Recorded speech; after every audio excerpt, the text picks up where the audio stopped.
Bien, en la última clase que estuvimos hablando un poquito acerca de la planeación de proyectos de software y hablamos un poco de los diferentes elementos que debería de llevar este elemento o la planeación del proyecto de software, que básicamente es como un plan de trabajo que deberíamos de elaborar, y dentro de él especificábamos que podíamos trabajar con la parte de la estimación de costos. Se acuerdan que podíamos hacer procesos de cálculo de costos de proyectos utilizando una fórmula, esa que teníamos acá, que es un método simple, digamos, por experiencia, que nosotros podemos asignarle valores o le podemos asignar en ese caso precios a los proyectos de software que queremos desarrollar.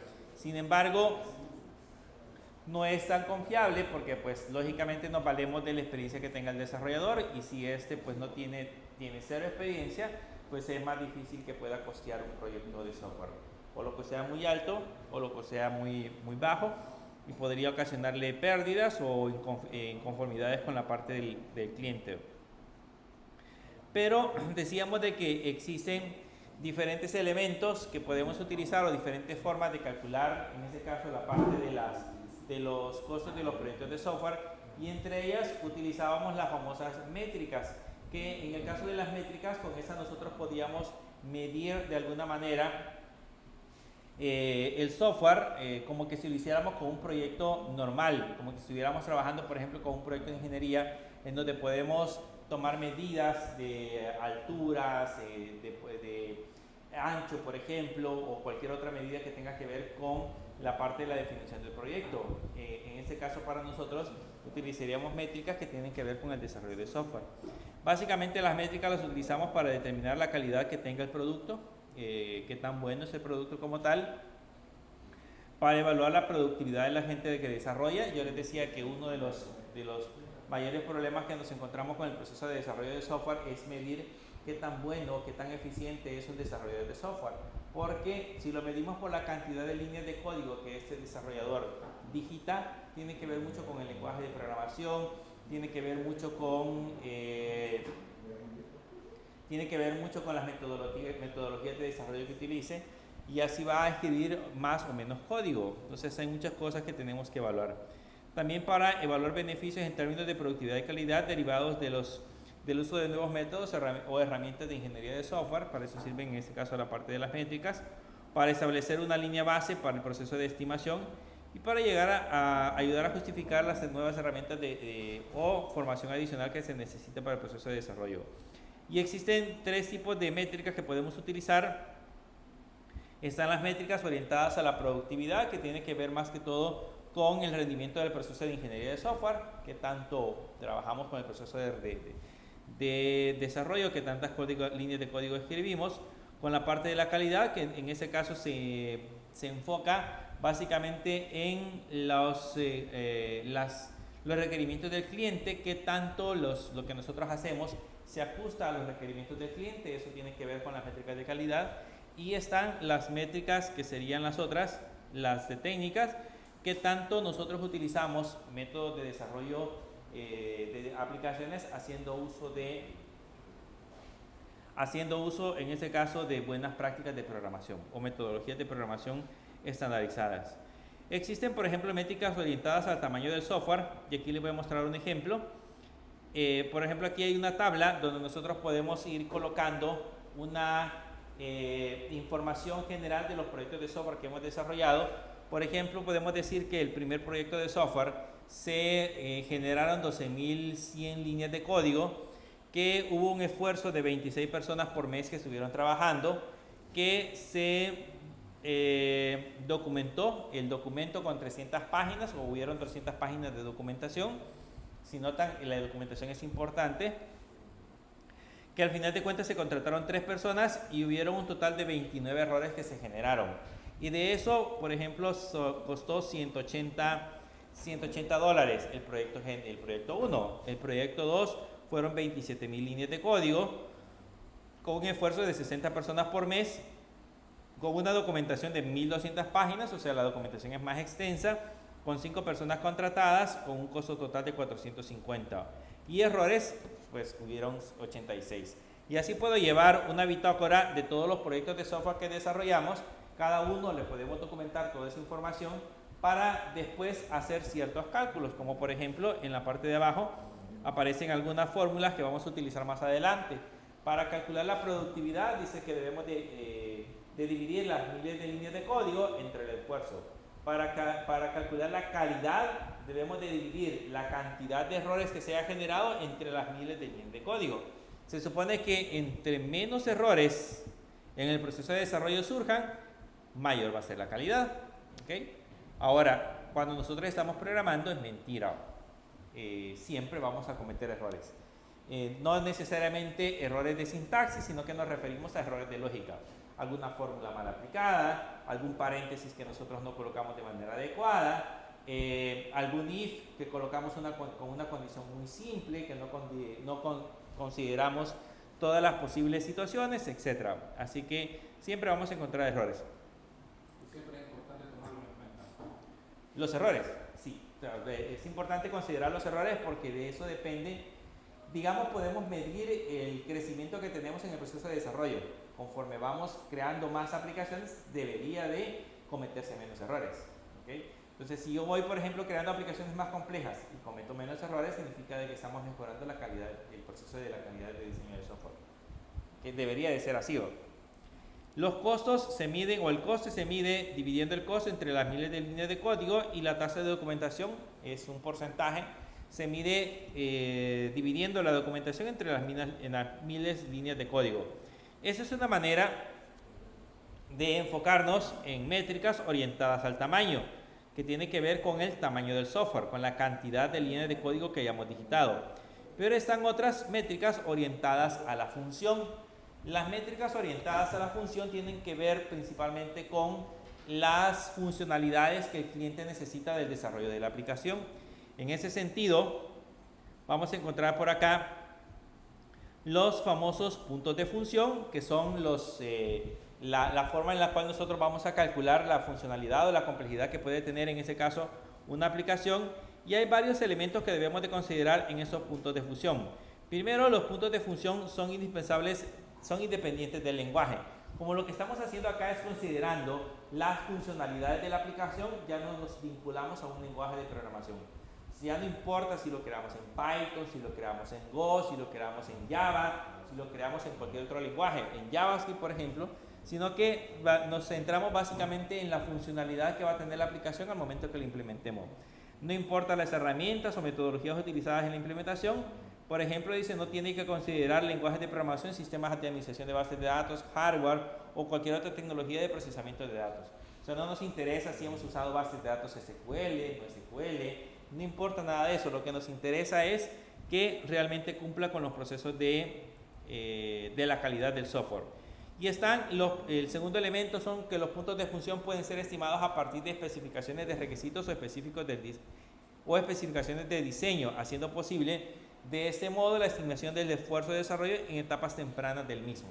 O sea, trabajamos básicamente sobre los elementos mismos, o sea, trabajamos sobre las funcionalidades que el cliente o los requerimientos que el cliente nos ha solicitado. Y como punto tercero, los puntos de función, como los puntos de función están basados en una visión externa del usuario del sistema, los usuarios no técnicos del software poseen un mejor entendimiento de lo que es los puntos de función están midiendo. Cuando hablamos de eso es porque quien realmente puede determinar qué es lo que estamos midiendo son los usuarios, o que trabajamos directamente con la parte de los usuarios. En ese sentido, por aquí hay una tabla. ¿Bien? Aquí hay esta tablita. Para hacer un ejercicio vamos a pasarnos esta tablita. Si yo les pido en un laboratorio, les pido un ejercicio, pueden utilizar esta tablita, pero no en Word. ¿Okay? La vamos a meter en Excel.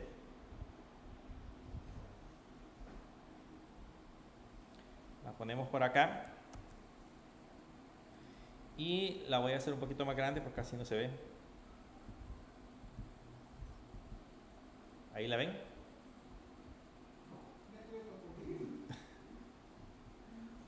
Por ahí va. Voy a pegarla otra vez aquí abajo y ya les voy a explicar por qué. Vean, estos valores que tenemos acá, estos son fijos.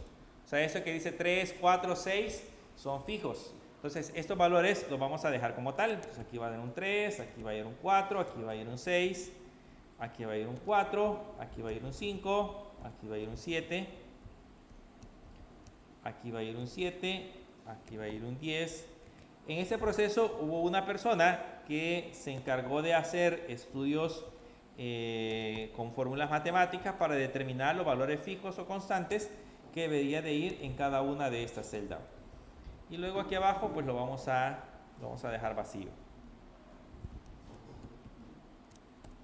Ahora, analicemos el sistema que creamos el ciclo pasado. Primero vamos a analizar, esto ya es puntos de función, vamos a trabajar sobre las funcionalidades que va a tener el sistema y no tanto sobre los lenguajes de programación. Por ejemplo, las entradas externas tienen que ver con los formularios que se utilizaron en el proceso de desarrollo de la aplicación. ¿Cuántos formularios hicimos en la aplicación del ciclo pasado?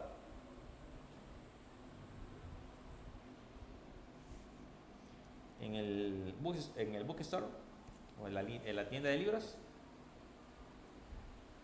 ¿Se acuerdan que creamos un formulario para el mantenimiento de usuarios? Creamos un formulario para el mantenimiento de libros. Creamos un formulario para el mantenimiento de autores y un formulario para el mantenimiento de categorías. Básicamente utilizamos 4 formularios. De esos 4 formularios los vamos a clasificar en simples, promedio y compleja. Por ejemplo, ¿cuál de todos eran los más fáciles? Autores y categoría. Eran simples, entonces eran 2. El otro que era, digamos, con una complejidad media, era el de usuario. ¿Se acuerdan que en el de usuarios pues solamente agregábamos los nombres de los usuarios y una fotografía y ya, que era un formulario? Y el complejo, ya el formulario de libros, podríamos decir que era un poco más complejo porque tenía agregábamos 3 fotografías y además de eso extraíamos los datos de las categorías y extraíamos los datos de los autores. Entonces aquí teníamos un formulario. Entonces las entradas externas corresponden en ese caso a la cantidad de formularios que vamos a utilizar en una aplicación. Lógicamente esa aplicación que estamos mencionando es pequeña, no tiene demasiado formulario, pero ya una aplicación un poco más grande, un poco más extensa, sí va a tener muchísimos más formularios. Entonces, vamos a clasificarlos de diferente manera. Pero por el momento partamos de esos. Las salidas externas básicamente se refiere a los reportes. ¿Cuántos reportes hicimos? 2 reportes. Uno que era el reporte de usuarios, si no me equivoco, que ese era simple porque nada más era un listado de usuarios. Y el otro que era el reporte de libros, ¿se acuerdan? Que era un poco más complejo porque tenía ese reporte de libros tenía filtros. Tenía varios filtros que le habíamos agregado. Entonces podemos colocarle uno. Archivos lógicos internos, ¿cuántas bases de datos usamos? Una sola base de datos. La base de datos era simple, promedio o compleja. La vamos a poner promedio, aunque al final de cuentas no era tan compleja. ¿Cuántas tablas tenía? Creo que solamente tenía como 5 tablas. ¿Okay? No era demasiado compleja. Las interfaces o archivos de interfaces externas es si nosotros tenemos acceso a bases de datos de otros sistemas. O sea, si tenemos acceso a otras bases de datos que no son propias de la aplicación. ¿Teníamos acceso a otra base de datos? No, ¿verdad?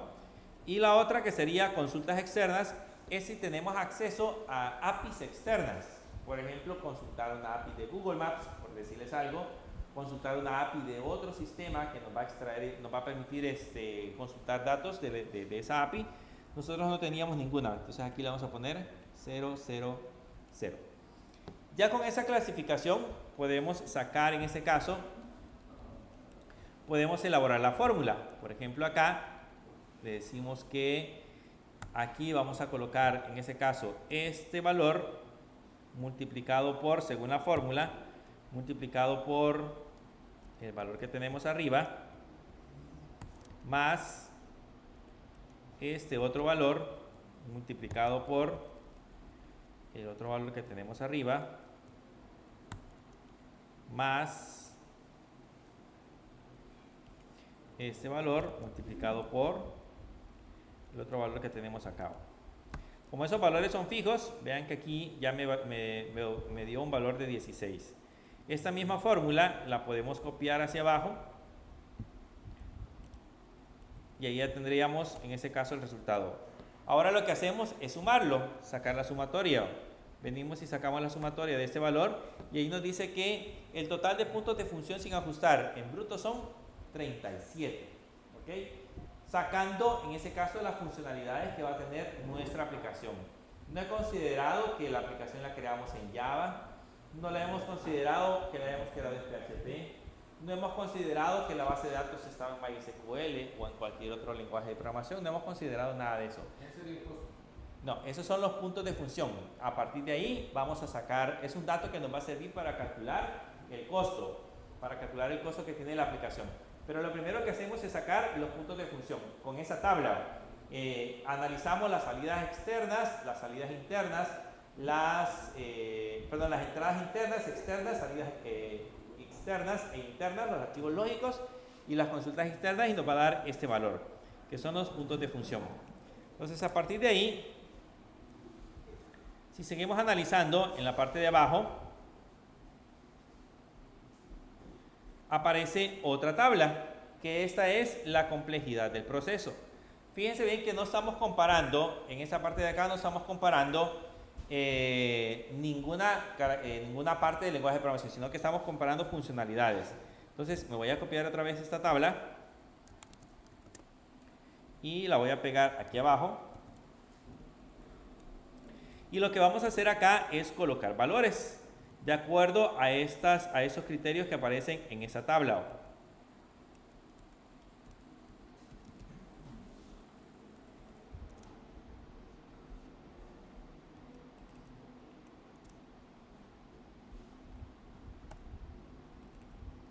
Vamos a quitar ese también.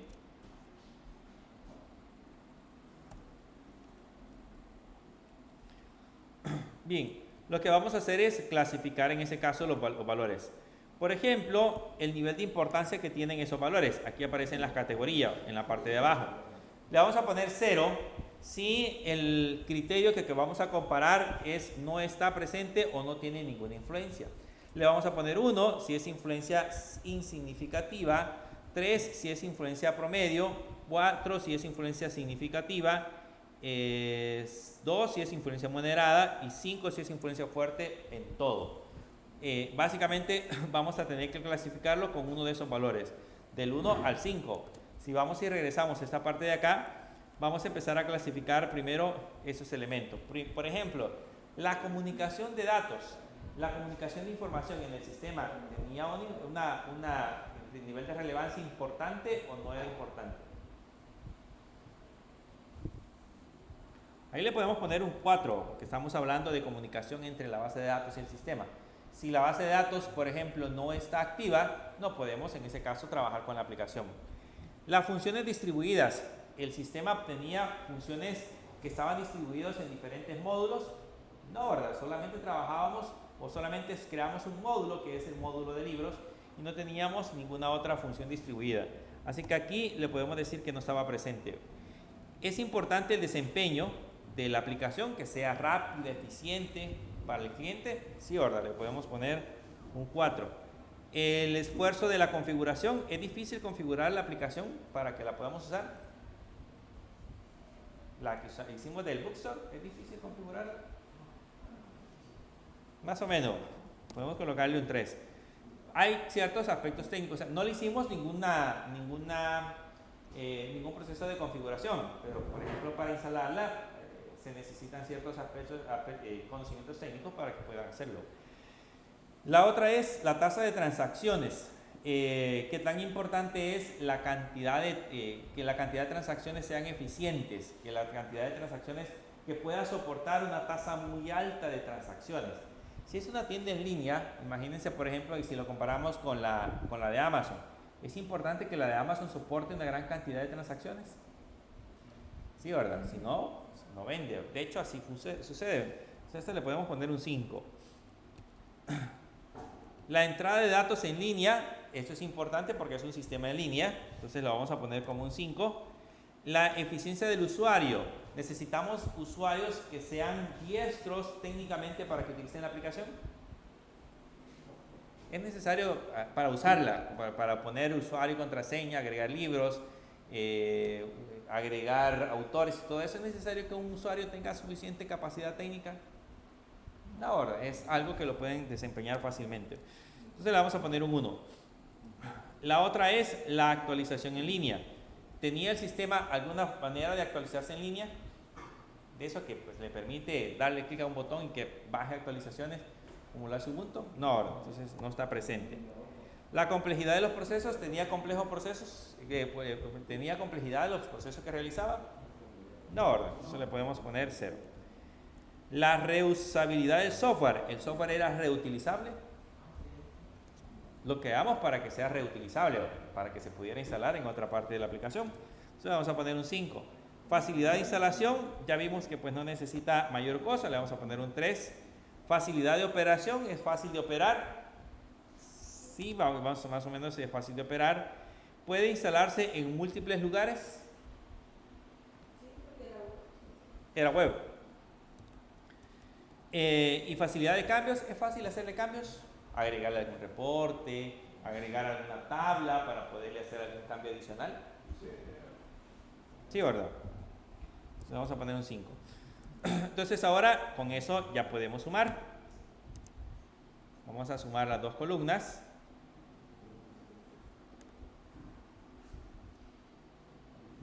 Sumamos esta columna más esta columna. Y ahí nos da 43. Y eso es el total de grado de influencia, que es el valor del PC, total de grado de influencia. Tenemos un valor de 43. Lógicamente, ahorita hemos hecho los cálculos hacia la ligera, pero pues ya en la práctica tendríamos que irlos haciendo un poco más pensados y analizados. Tenemos que sentarnos con un grupo de trabajo para poder dar ponderación a cada uno de los elementos que hemos mencionado. Más sin embargo, con eso pues más o menos vamos a tener una idea clara de cómo funciona. De ahí podemos calcular el PCA. Voy a ponerle aquí el PCA. El PCA dice que es el valor es el ajuste de procesamiento complejo, y eso lo que hace es multiplicar 0.65 más 0.1 por PC. Esa es la fórmula.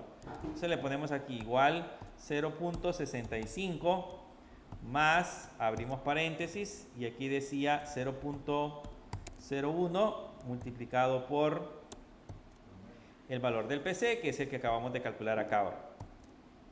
Y ahí le damos Enter. Entonces el PCA, que es el grado de complejidad, tiene 1.8. Y luego calculamos los FP, que son los puntos de función.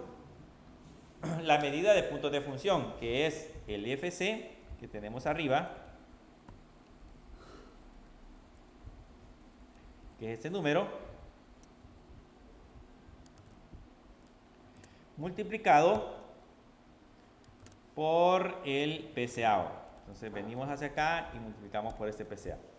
Y nos da un FP de 39.96, más o menos. Ya vamos a ver para qué nos va a servir ese valor. O sea, ya tenemos calculado el PCA y ya tenemos calculado el FP. Esos son los puntos de función, ¿okay? Valores que tienen que ver con la funcionalidad del software. Nada más, no le hemos agregado ningún elemento adicional, solamente son puntos de función. Pero ahora vamos a trabajar con un modelo que se llama el modelo COCOMO, viene de Construct Cost Model, o modelo de construcción de costos, para poder determinar en ese caso cuánto más o menos nos va a costar la aplicación partiendo de los puntos de función. Para esto hay que hacer varios procesos. Primero, debemos de clasificar nuestro software en cualquiera de esos tres tipos: en orgánico, semiacoplado y empotrado. El orgánico dice que son proyectos relativamente sencillos, menores de 50.000 líneas de código. ¿Cuántas líneas de código te habría tenido el software que creamos? ¿Menos de 50.000? ¿Más de 50.000?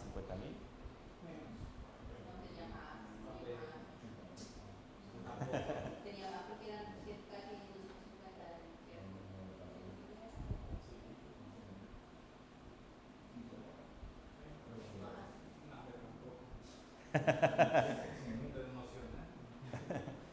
Realmente la cuestión es de que, por ejemplo, hay que catalogar ciertas líneas, como por ejemplo las que nosotros utilizábamos para abrir y cerrar llaves, nada más si las colocábamos con una línea, no corresponde a una línea de código.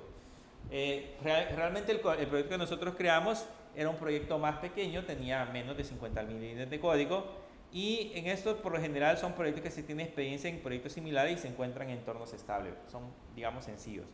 Pero están los semiacoplados, que son proyectos intermedios en complejidad y de tamaño menores a 300.000 líneas de código. O sea, ya son entre 50.000 y 300.000 líneas de código, y en donde la experiencia de este tipo de proyectos es variable y las restricciones son intermedias. Y están los tipos de proyectos empotrados, que son proyectos bastante complejos, en los que apenas se tiene experiencia y se engloban en un entorno de gran innovación técnica. Además, se trabaja con unos requisitos muy restrictivos y de gran volatilidad.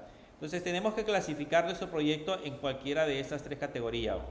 Y ahí existen, por ejemplo, diferentes tipos de modelos. Está el modelo básico, se basa exclusivamente en el tamaño expresado en las líneas de código.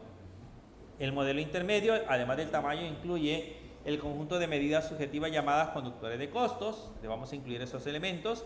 Y este es el modelo avanzado, que incluye todo el modelo intermedio y además del impacto de cada conductor de costos en distintas fases de desarrollo. ¿Y ese modelo cómo? ¿Cómo? ¿Es el único? No es el único. Es como el estándar. Es como que uno de los más utilizados, ¿okay? Pero no es el único. Yo les he mostrado, ya vimos dos maneras de utilizar, de calcular costos en la clase pasada, que es por ejemplo por experiencia, que es una de las que más se utiliza en el medio cuando los desarrolladores todavía no son tan formales, pero cuando ya son empresas formales se utilizan métodos como este, donde ya van tomando esas consideraciones. Y aquí están algunas de las fórmulas que vamos a utilizar. Por ejemplo, cómo se mide el esfuerzo. El esfuerzo se mide con una variable A, que no sabemos qué valor tiene, multiplicado por las miles de líneas de código, elevado al valor de E, multiplicado por el FAE. El FAE es el valor que calculamos en el elemento pasado, que es este valor que tenemos acá, el FP. Ese es el FAE.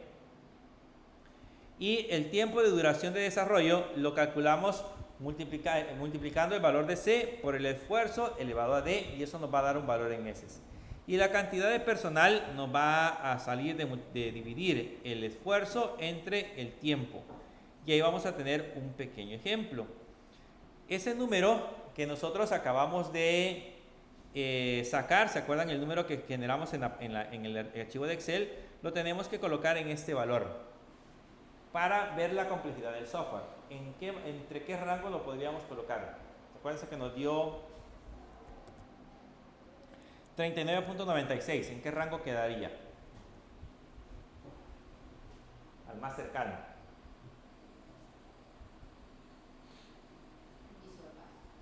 En Visual Basic. Ok. En teoría, aquí más o menos seleccionamos como la complejidad que tiene el lenguaje de programación. Por ejemplo, ¿ya han escuchado de ensamblador? ¿No? ¿Nunca han escuchado de ensamblador? Ensamblador es el lenguaje de programación más cercano al lenguaje de máquina. O sea, uno programa directamente los microprocesadores, programa los elementos directamente en el hardware. Mientras que los otros lenguajes de programación son de alto nivel, en donde los códigos se parecen más al lenguaje humano. En ese caso, Visual Basic es uno de los lenguajes de programación uno de los más sencillos, y se parece un poco a la parte del lenguaje de programación de PHP. Partiendo de ese valor, podemos calcular las miles de líneas de código. En ese caso, en esa parte de acá, en el Excel, podemos calcular las miles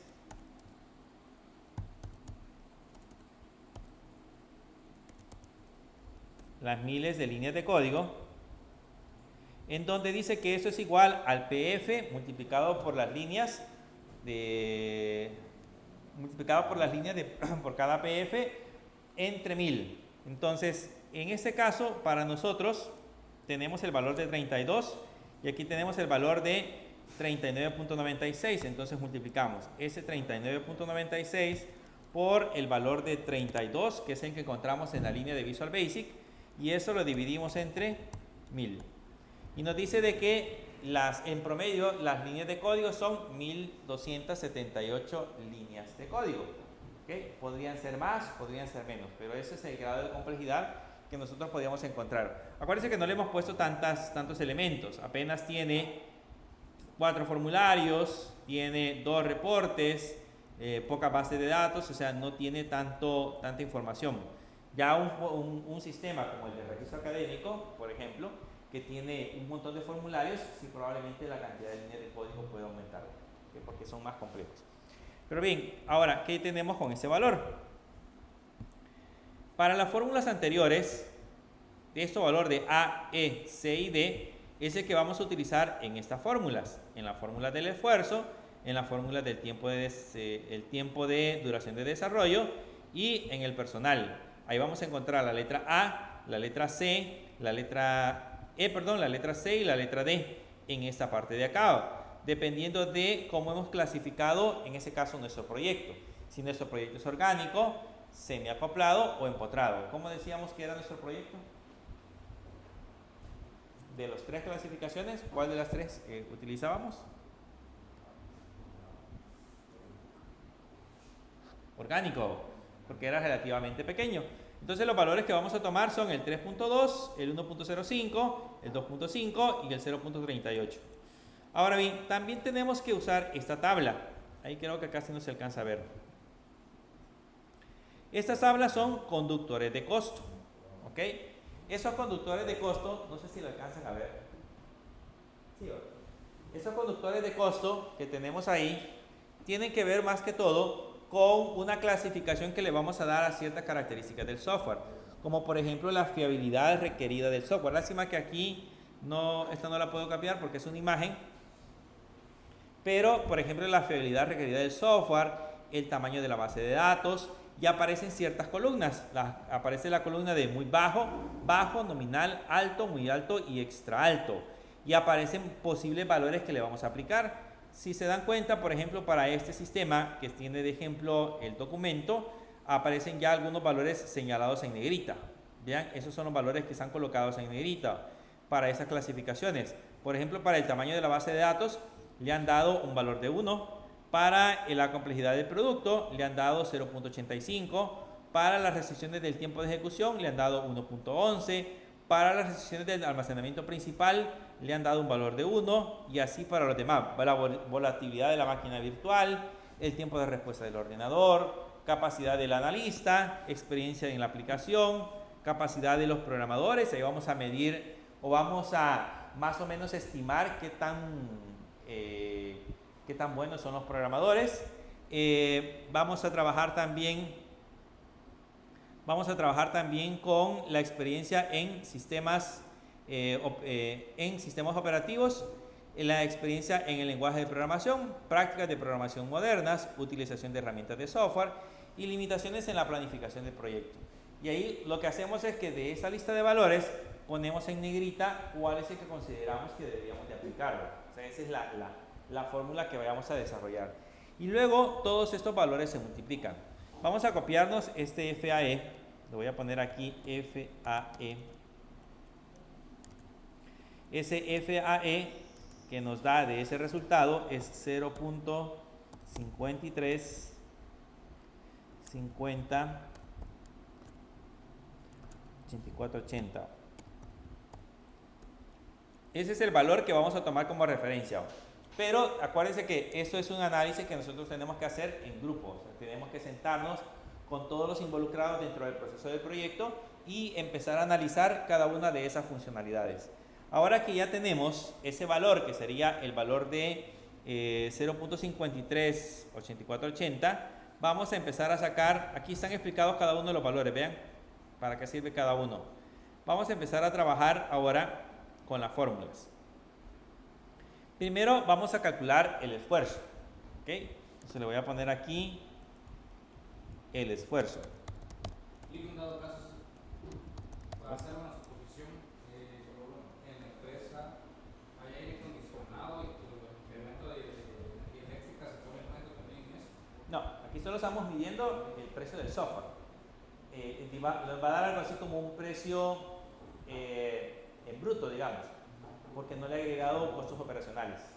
Los costos operacionales deberían de ir después. Pero aquí lo que estamos midiendo es cuánto nos cuesta el software en el proceso de creación de la aplicación. Pero ya costos adicionales tendríamos que prorratearlos, sumar todos los costos adicionales y prorratearlos en el costo del producto. ¿Okay? Pero este es el costo más grande, porque pues lo que vamos a gastar es en sueldo, en pago de empleados, en pago de planillas, generalmente es donde más se gasta. Veamos el esfuerzo. Dice que el esfuerzo va a ser igual a A. Veamos qué valor tiene A. Si regresamos en la tabla, el valor de A es 3.2. Entonces le vamos a poner igual 3.2. Ese valor de 3.2 dice que lo vamos a multiplicar por las miles de líneas de código. Entonces lo multiplicamos por las miles de líneas de código, que es el valor que tenemos acá. Luego dice que eso lo vamos a elevar a C. Entonces aquí nos hace falta, hay una función en Excel que se llama potencia, y aquí le vamos a poner el valor de E. Vamos a ir a buscar el valor de E. El valor de E es 1.05, entonces le vamos a poner 1.05. Según eso, esa es la fórmula. Y multiplicado por el FAE. Entonces lo multiplicamos por el FAE, que es ese valor que tenemos acá. Y ahí nos dice que el esfuerzo es 2.21. Eso serían meses. Eso serían meses. ¿Ok?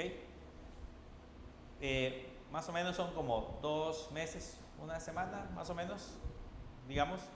¿Cuánto se tardaron ustedes en hacer el software? 4 meses. ¿Cuál de todo? Bueno, que estuvimos haciendo nosotros la tienda en línea, nos tardamos. No, el ciclo. Empezamos en el tercer periodo, más o menos. Nos tardamos como mes y medio, más o menos. Sí, porque solo en una clase. Ajá. Entonces, digamos que ese software se va a crear en 2 meses y semanas, más o menos. Esa es la parte del esfuerzo. Entonces, ahora vamos a ver el siguiente valor. El siguiente valor es el tiempo de desarrollo. Perdón, este es el esfuerzo. Cuando hablamos del esfuerzo es 2.21 representa 2.21 personas por mes. No es la cantidad de tiempo, sino que es la cantidad de esfuerzo que vamos a considerar. 2.21 personas por mes. Ese es el esfuerzo. Ahora vamos a calcular el tiempo de desarrollo. El tiempo de desarrollo. El tiempo de desarrollo dice que es igual al valor de C. Vamos a ir a buscar el valor de C. En la tabla, el valor de C es 2.5. Eso según la fórmula lo multiplicamos por el esfuerzo elevado al valor de D. Entonces lo multiplicamos por potencia y aquí ponemos el esfuerzo elevado al valor de D. Y vamos a ir a ver qué valor de D tiene, 0.38. Entonces vamos a poner 0.38.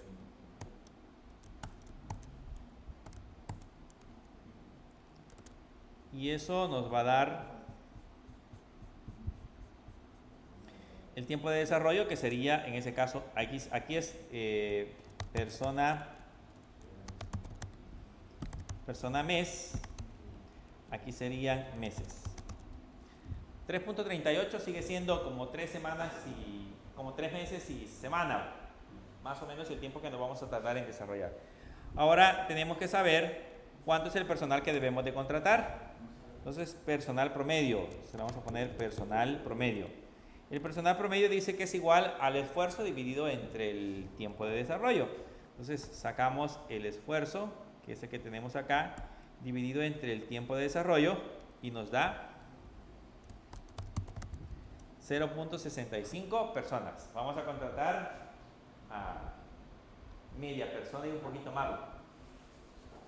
¿Qué tendríamos que hacer en ese caso? No vamos a contratar a media persona. ¿Cuánto sería la respuesta? Un chiquitillo. Contratamos un pequeñito. ¿Cuánto sería en ese caso? Contratamos una persona como tal. Si nos diera, por ejemplo, 0.4, no podemos contratar a un 0.4 persona, vamos a contratar a una persona. ¿Okay? Si necesitamos en ese caso contratar, nos aparece 1.5 el valor del cálculo, entonces vamos a contratar a 2 personas. Si el resultado nos da, en ese caso, 3.5, vamos a contratar 4 personas. Significa que este sistema que nosotros hemos desarrollado no necesita un equipo de desarrollo completo, solo necesita, en ese caso, tener disponible una persona para el proceso de contratación y desarrollo de la aplicación. Ahora bien, veámoslo en costo. ¿Cuánto gana un programador? Si el junior, no sé, $150. No, 6.50.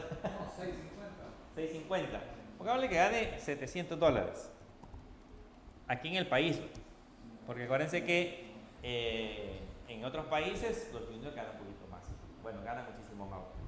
El sueldo de un junior en Estados Unidos, por ejemplo, en empresas de tecnología como Google, es alrededor de $6,000. $6,000. Un junior. Sí, un junior. Pero acuérdense que es en Silicon Valley. Entonces, la vida en Silicon Valley también es carísima. Solamente arrendar un cuartito de donde le cabe solo la cama le cuesta más de $3,000. Entonces, esa es la diferencia. Una mata no puede. O vivir debajo de un puente. La comida allá, lo que a nosotros nos cuesta una hamburguesa aquí $6, $7, allá le cuesta $20 o un poquito más. Entonces, esa es la diferencia. O sea, si ganan $6,000, pero pues también así gastan. Si esos $6,000 se ganaran, por ejemplo, aquí en el país, pues es una gran diferencia. Sería bueno que nos contrataran en línea. Ese fue el boom de la pandemia. Cuando surgió la pandemia, que muchas de estas empresas tecnológicas contrataron personal para trabajo en línea, para trabajo desde casa. Esa fue uno de los boom, porque muchos programadores que eran de Latinoamérica trabajaban en línea, ganaban como estar en Estados Unidos, pero trabajaban desde su casa. Todavía les salía mucho más barato porque pues ni siquiera gastaban en gasolina para poderse trasladar a su puesto de trabajo. Era desde su casa, se sentaban, abrían su computadora y empezaban a trabajar. 5 de la tarde, estaban libres y ya podían hacer cualquier cosa. Entonces, de hecho en Estados Unidos, los de Silicon Valley, la gente que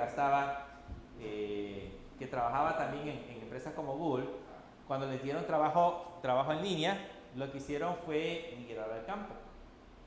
Se fueron al campo, o sea, se fueron a las afueras de la ciudad, en una casita donde había aire puro y toda la cosa, y los costos eran muchísimo más bajos. Entonces ganaban siempre los $6,000 y algo de dólares que les pagaba Google, pero estaban afuera. Entonces se ahorraba un montón de dinero. El problema fue cuando Google dijo, regresemos a la oficina. Que Google dijo, ya no vamos a querer home office, sino que ahora necesitamos trabajo en las empresas directamente, o hicieron un mixto incluso, que había días que tenían que estar en la oficina y otros días que tenían que estar en su casa. Pues ahí fue el problema, porque tuvieron que regresar del campo otra vez y a rentar apartamentos en Estados Unidos. ¿Y el consejo de cuánto vale? Un senior, depende mucho de la empresa. Ya, digamos, los juniors sí pueden andar en promedio de 600, 700, dependiendo de la empresa donde vayan a trabajar. Pero el senior puede llegar a ganar muchísimo más dependiendo del lugar donde esté trabajando. Por ejemplo, por darles un ejemplo, un informático que trabaje en la Corte Suprema de Justicia de aquí de El Salvador gana muy bien, porque la Corte Suprema paga excelentes salarios. Hay un ordenanza gana más de $1,000. ¿Se imaginan? Entonces, ¿cuánto nos va a ganar un informático? Pero hay empresas de desarrollo de gente que tiene buenos sueldos. Yo he visto, por ejemplo, en las fábricas, puestos de senior, o sea, de gente que tiene rato de estar ahí, que están a cargo de los equipos de desarrollo, que tienen ya responsabilidades mucho más grandes, que andan arriba de los $2,000. De los $2,000. Los bancos, yo he visto bancos que le pagan a sus empleados que tienen que ver con la parte de la gestión de las bases de datos $3,000, $3,500 por estar trabajando directamente con la parte de la aplicación. Pero lógicamente la responsabilidad también es muy grande. Y lógicamente si ustedes entran a trabajar a un banco, pues no les van a pagar al principio los $3,000, les van a pagar $500, $600. Si quieren. Pero la ventaja de ahí es que puede crecer. O sea, esa es la ventaja de la financiera. Si ustedes se dan cuenta, mucha gente entra como cajero y empieza a crecer, empiezan a subir de puestos y lógicamente ahí les van aumentando sueldo. No son empresas en donde ustedes si entran de cajero se van a morir de cajero, sino que pueden ir creciendo. Entonces lo mismo en la parte del departamento de informática. Si ustedes entran como junior, entonces pueden ir, dependiendo de sus capacidades laborales, pueden ir creciendo y llegando a ganar sueldos. Es más difícil. En lo gubernamental sí es más difícil. Bueno, depende si tiene buenos conectes, sí, ¿verdad? Buen cuello, sí, ¿verdad? Digamos que acá, según esto, para poder contratar, para poder trabajar directamente con la parte de la aplicación, vamos a requerir una persona. Entonces, ¿cuánto es el total de dinero que vamos a gastar? Si multiplico los $700 por la cantidad de personas que vamos a contratar, por el tiempo que nos vamos a tardar, ese software vale $2,368. Vamos a hacer buen dinero. O sea, pero ahí estamos considerando solo el programador. ¿Okay? Solo el programador. Acuérdense que debe de haber el jefe del producto, el que en ese caso se encarga de trabajar con la parte del producto. Si la persona es freelancer, pues entonces sí, porque solamente es el programador. Pero si es dentro de una empresa, deben de existir otro tipo de personas adicionales al puesto. Ahora bien, con este dato que tenemos acá, ¿qué tendríamos que hacer si el cliente nos dice, mire, el software, como normalmente sucede, no me sirve que usted me lo saque en 3 meses, 2 semanas, por ejemplo? Lo quiero en 1 mes, por ejemplo, o en 1 mes y medio. ¿Qué tendríamos que hacer? Vamos a tener siempre $700, por ejemplo, ¿ok? Pero vamos a comprar o vamos a contratar 2 personas, por ejemplo. Y ahora el valor se va a duplicar porque vamos a poner esto multiplicado por esto, multiplicado por la cantidad de meses dividido entre 2, porque vamos a contratar 2 personas. Realmente el costo va a ser el mismo, $2,368, pero vamos a tener que contratar a 2 personas. Ahora, no necesariamente ese va a ser el costo final, porque entre más empleados contratemos, van a generar costos extras.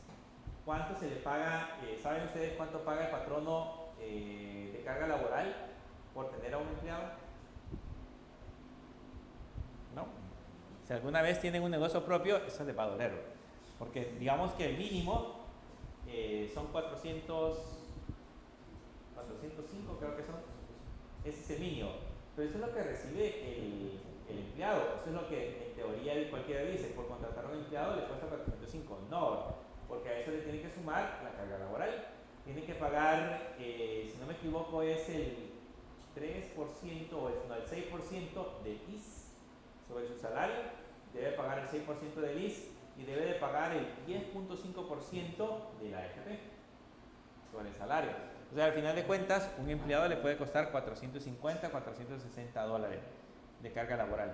Entonces, el contratar más personas significa aumentar la carga laboral, no solamente esto. Pero es que antes se hacía una mala práctica de que le pagábamos 405 por ponerle el ejemplo y de esos 400 le descontaban $30 de seguro y de la AFP. Es que sí lo hacen, todavía es así. O sea, hay una carga, digamos que cuando ustedes cotizan, hay cierta cantidad de dinero que ustedes cotizan de su sueldo.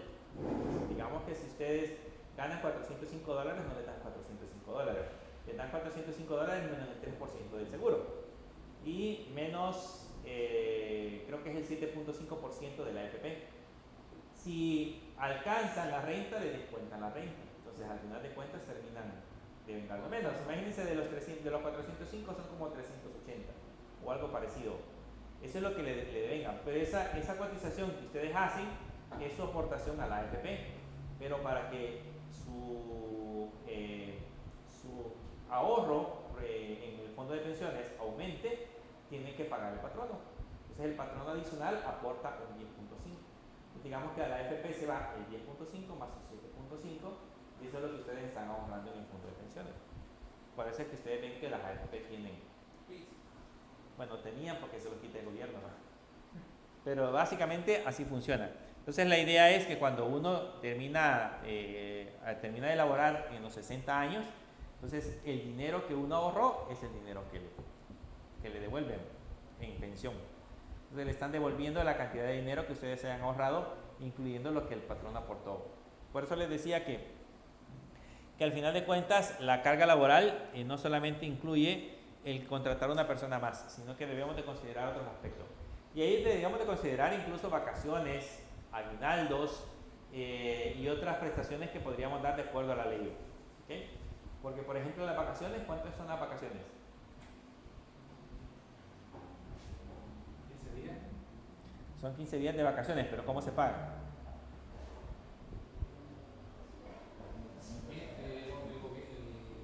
El patrón le paga una parte y el seguro otra. No. El patrón no se lo paga. No, esos son los permisos de reparto de sueldos. No. Entonces, 15 días más el sueldo base. Le pagan las vacaciones. La idea es que cuando usted se va de vacaciones es que tenga dinero. Y es bien complicado porque de hecho la quincena se la pagan antes. Digamos que usted se va de vacaciones hoy, le pagan la quincena por adelantado. Generalmente las quincenas se pagan cuando se vencen, pero se la pagan por adelantado. Y le pagan 30% más. O sea que le pagan 15 días más el 30%. Entonces usted se va de vacaciones con cierta cantidad de dinero. El problema es que cuando regresa, cuando lo tiene, se lo acabó. Entonces, en esa quincena no recibe pago, porque ya se fue de vacaciones, ya le pagaron los 15 días que le dieron de vacaciones y ya le dieron un 30% más.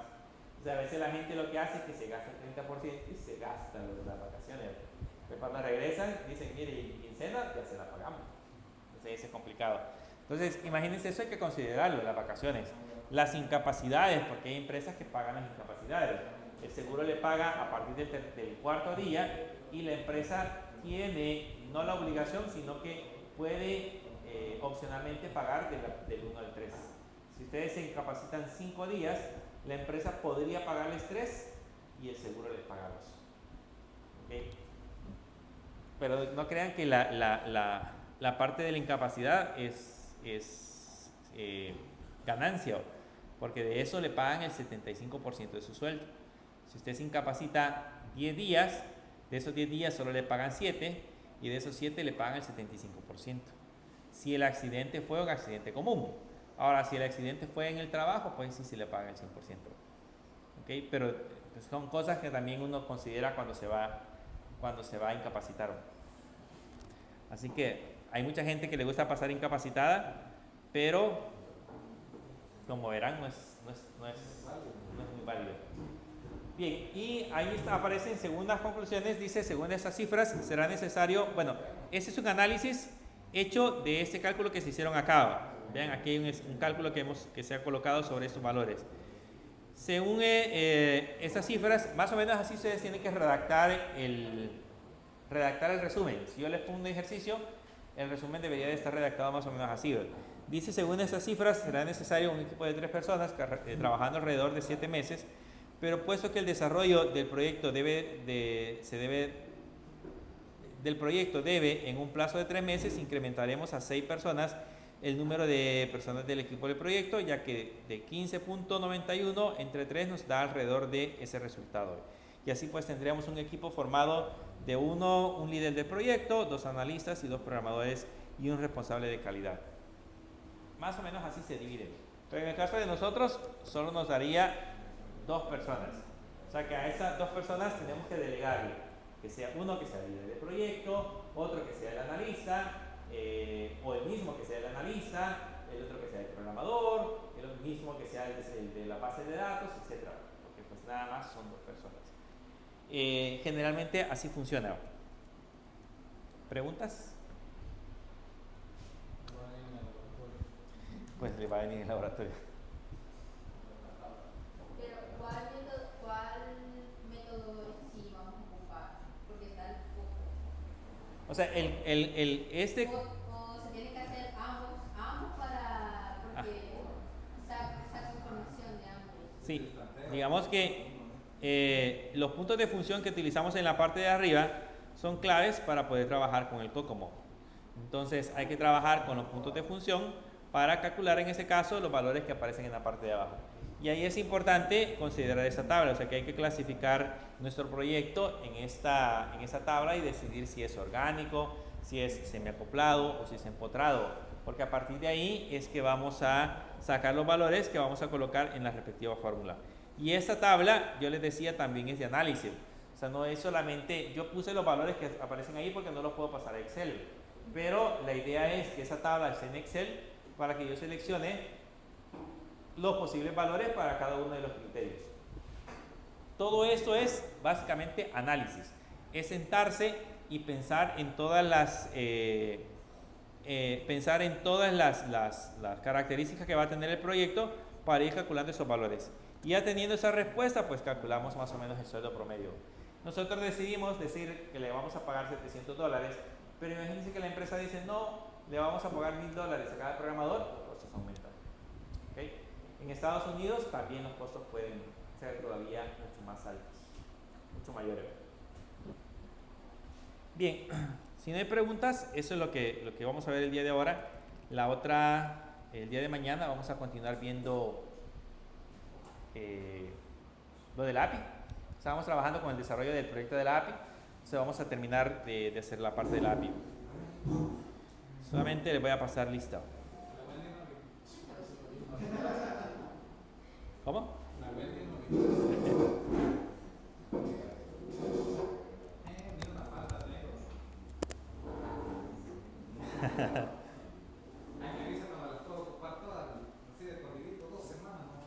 Bien solo.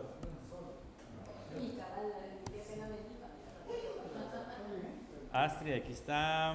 Daniel Mauricio. William Alexander. Wilfredo, Benjamín. Wendy no vino. María Fernanda. Javier no vino. Diego no vino. Y Daniela. Bien, nos veremos el día de mañana. Feliz noche.